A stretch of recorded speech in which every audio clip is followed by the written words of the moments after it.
Hello mga kamamsi. Nandito na naman kami sa sa school. Sinamahan ko yung aking anak.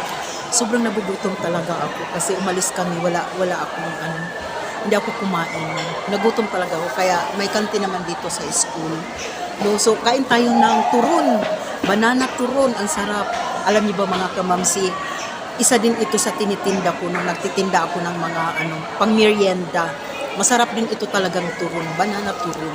Ayan, kain tayo.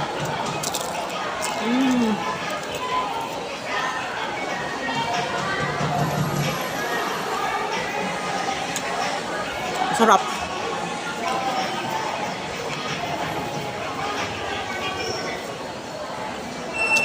Namimiss ko yung turon yung nagtitinda ako. Sarap.